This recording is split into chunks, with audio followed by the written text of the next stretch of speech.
안녕하십니까. 임종인 정형외과 TV의 임종인 원장입니다. 여러분 다시 만나 뵙게 돼서 반갑습니다. 오늘 여러분들과 함께 말씀드릴 것은 골다공증에 대한 것입니다. 이 골다공증은 최근 이 수명이 증가하고 또 건강에 대한 관심이 이제 많이 증가하면서 여러분들께서 많은 관심을 가지는 그런 질환이 되겠습니다. 그럼 골다공증이란 무엇일까요? 말 그대로 다공증, 이 구멍이 많다는 것이죠. 뼈에 구멍이 많이 생기고 약해지면서 뼈가 쉽게 골절되는 그런 질환을 이야기합니다. 그래서 골다공증이라는 것은 과거에 또 골조성증 뭐 이렇게 이야기도 했는데, 말 그대로 여러분들 옛날 이 무가 이제 썩게 되면 그 안에 이제 구멍이 많이 생기면서 굉장히 이렇게 약해지는 그런 모습을 여러분들 보았을 건데요. 뼈 자체도 그런 식으로 이제 약해지면서 쉽게 골절이 일어나는 그런 상황이 되는 것입니다. 뼈라는 것은 살아있는 물질이죠. 그래서 뼈는 평생 동안 뼈가 이렇게 생기고 또 그것이 또 일부는 흡수가 되고 그런 여러 가지 이제 과정들이 평생 동안 이루어집니다.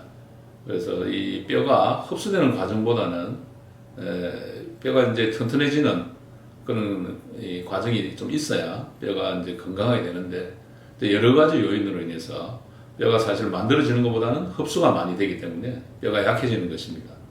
그래서 이 골다공증은 첫째 이제 크게 저희들이 원인을 나눈다면 1차성 골다공증이 있고 2차성 골다공증이 있습니다.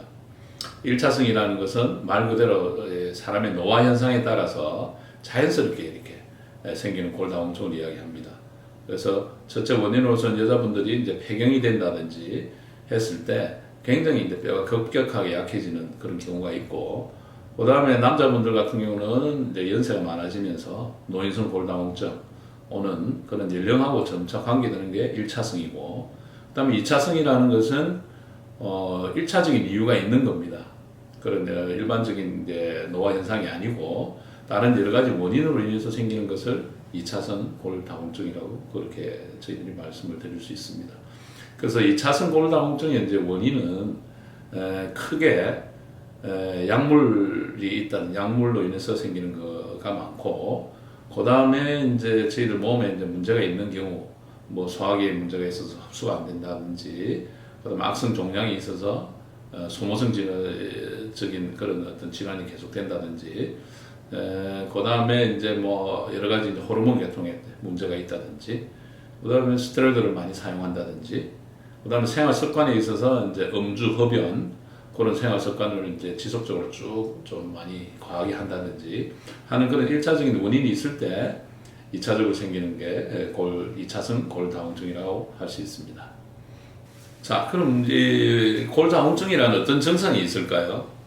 골다공증 자체는 증상이 없습니다. 일반적인 다른 병들하고 질환들하고 하고 조금 다른 점이 있는데, 골다공증 자체가 어떤 증상을 일으키는 것이 아니고, 골다공증으로 인해서 어떤 골절이 유발되면 그것으로 2차적으로 이제 증상을 갖다가 발현하는 그런 질환이 되겠습니다. 그래서 1차적으로는 뭐 전혀 문제가 없습니다. 그래서 어느 정도 뼈가 약해져서 그게 어떤 여러 가지 요인으로 인해서 골절이 된다든지, 또 몸에 자체적으로 이제 변형이 온다든지, 안 그러면 이게 이 척추 같은 경우가 웨지가 좀 생긴다든지, 이런 분에 인해서 이제 증상이 발현하게 되는 것입니다. 그래서 젊은 분들, 좀 이렇게 골다공증이 많이 진행되지 않는 분들에서는 전혀 무시하고 지나갈 수가 있습니다. 그래서 어떤 유형군에 속한 사람들은 골다공증에 이제 관심을 두고 꼭 한번 골다공증 수치를 체크해 보는 것이 중요하다고 생각합니다.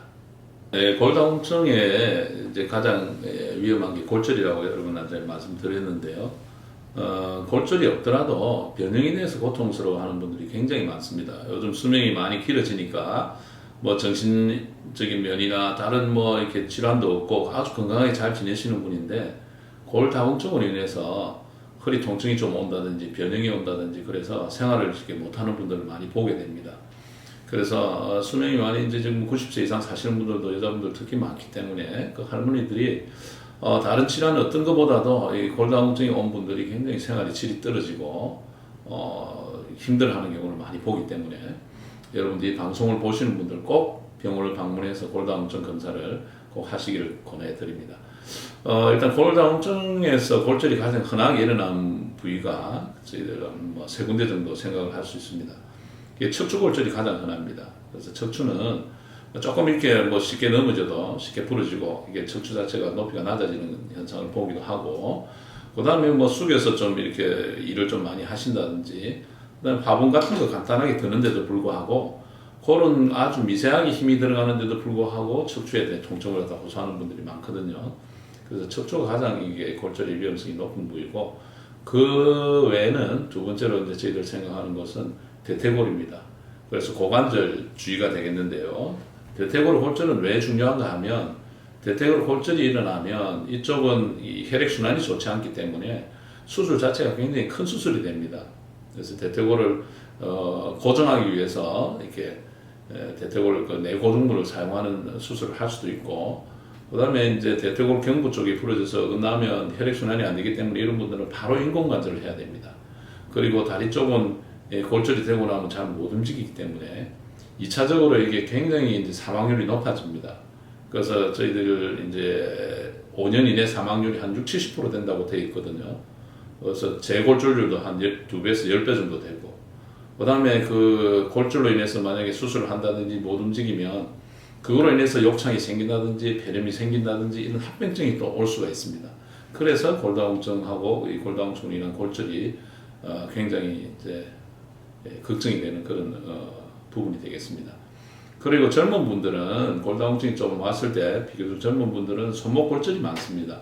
넘어지면서 손목을 짚었는데 뭐 평상시에는 뭐 전혀 뭐 손목 인대나 좀 늘어나는 그런 상황인데도 불구하고 골다공증이 자기도 모르게 좀 진행된 분들은 쉽게 부러집니다. 그래서 저희들 외래에서도 보면 뭐 겉으로 참 건강해 보이시는데 이 넘어져서 손목을 짚고 오시는 분들 중에 가끔 이렇게 미세하게 선상골절들이 생기는 분들이 있습니다. 그런 분들 체크해 보면 자기도 모르게 골다공증이 진행된 것을 볼 수가 있습니다.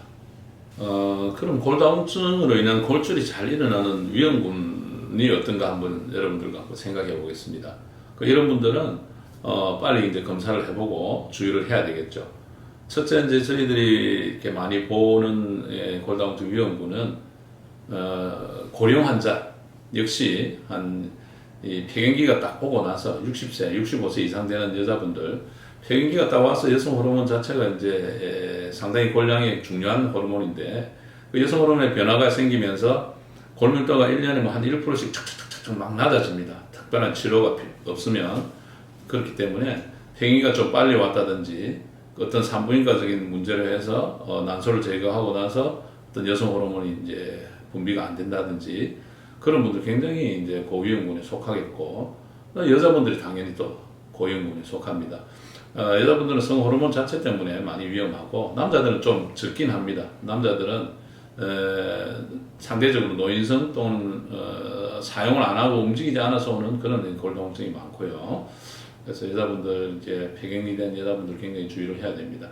그 다음에 이제 가족 중에 또 뭐 어머니나 누가 이제 골다공증이 있어가지고 고생하는 분이 있다든지 그런 분들도 좀 신경을 써야 되겠고, 그 다음에 좀 우리가 체질량 지수가 근육이 좀 부족한 분들 있잖아요. 체질량 지수가 뭐 한 25 이하로 굉장히 좀 떨어지는 분들이 있습니다. 요 체질량 지수는 이게 사람 겉으로 우리가 보는 그 모습하고 좀 틀립니다. 좀 야윈 분도 있고 살이 좀 집 있는 분들도 체질량 지수가 지방만 많지 뭐 이렇게 근육이나 혈량이 떨어지는 분 많기 때문에 BMI를 꼭 재가지고 이 지수가 좀 떨어지고 나쁜데도 이 골다공증을 좀 의심을 해야 됩니다. 그 외에 이제 뭐 당연히 2차성으로 이제 골다공증이 올 수 있는 그런 상황이 있는 분들이겠죠. 어떤 질환이 있어가지고 뭐 식사가 좀 안 된다든지, 뭐 악성 질환이 있다든지, 그 다음에 뭐 여성 호르몬 자체에 문제가 되는 어떤 그 여성 호르몬 부합상선 호르몬에 좀 문제가 있는 분들 당연하게 이 골다공증 걱정을 하셔야 되고, 그 외에 또 이제 관절염 중에서 특히 류마티스 관절염이 있는 분들은 이 골다공증이 빨리 올 수가 있습니다. 그건 이제 병 자체보다는 그 병으로 인해서 운동량이나 여러 가지 움직임이 좀 떨어지기 때문에 그렇게 이제 골다공증이 이제 온다고 저희들 생각하는데, 류마티스 관절염은 역시 이제 스테로이드 사용도 많이 하고 또 그 병 자체로 인한 또 골다공증이 발생할 수 있기 때문에 꼭 그런 환자들은 골다공증에 대해서 관심을 가져야 되겠습니다. 그리고 이제 뭐 일반적인 생활 습관은 뭐 이제 저희가 굳이 안 해도 말씀 안 드려도 여러분도 알겠지만 역시 이제 흡연, 음주가 좀 과할 때 칼슘이 많이 빠져나가기 때문에 그런 환자들은 꼭 이렇게 나중에 이제 골다공증이 올 수 있다는 걸 염두에 두시고 적절하게 건강한 생활을 할 수 있도록 잘 유지를 하는 게 중요하겠습니다. 그 외에 또 너무 이제 사용을 하지 않고 뭐 이렇게 움직이지 않고 몸을 사용 안 하는 분들이 있어요. 좀 그런 뭐 여러 가지 원인이 있을 수 있겠죠. 그런 분들도 좀 골다공증의 위험성이 있다 이렇게 생각을 하시고, 이게 사실은 뭐 이게 암이나 무슨 다른 질환들처럼 직접적으로 생명에 관계는 없지만은 이 골다공증으로 인해서 골절하면 굉장히 퀄리티가 떨어집니다. 삶의 퀄리티가. 그래서 골다공증 자체가 뭐 제 생각에는 어떤 뭐 이렇게 대사성 질환, 뭐 혈압, 당뇨, 그다음에 암 뭐 이런 거 그런 질환 못지않게 굉장히 이제 중요한 질환이라고 생각을 합니다. 그러면 우리가 골다공증을 진단하기 위해서 여러 가지 진단법을 사용할 수 있습니다. 그 중에 가장 대표적인 것은 BMD라고 해서 Bone Mineral Density 검사입니다. 그래서 골밀도 검사인데요. 이게 가장 대표적인 검사입니다. 이 골밀도 검사는 과거에 이제 초음파를 이용한다든지 CT를 이용한다든지 뭐 여러 가지 이제 방법이 있는데, 지금은 이제 우리 보건공단에서 인정하는 것은 덱사 검사라 해서 이 2차 액선 흡수 이제 계측 검사라는 게 있습니다. 그래서 그 검사기를 이용해서 하는 게 가장 이제 표준화되어 있고 정확한 것으로 되어 있습니다.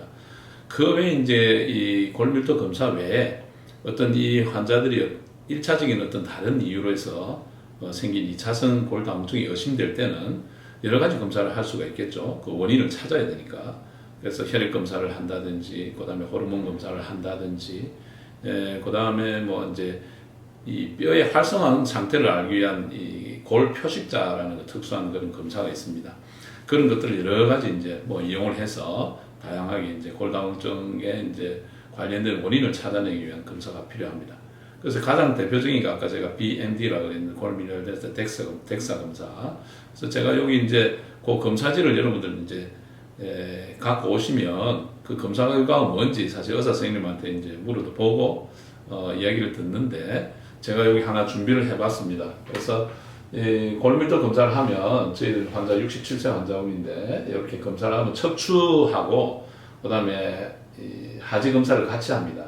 그래서 척추하고 이제 이 대퇴골 중에서 대퇴골 경부 주위로 이렇게 검사를 쭉 기계가 이제 지나가면서 검사를 하게 되는데요.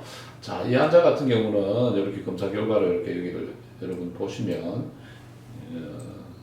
먼저 척추를 한번 보겠습니다. 척추를 보시면 여기 요추 1, 2, 3, 4번을 이렇게 잘라서 각각 검사를 해서 평균치를 냅니다.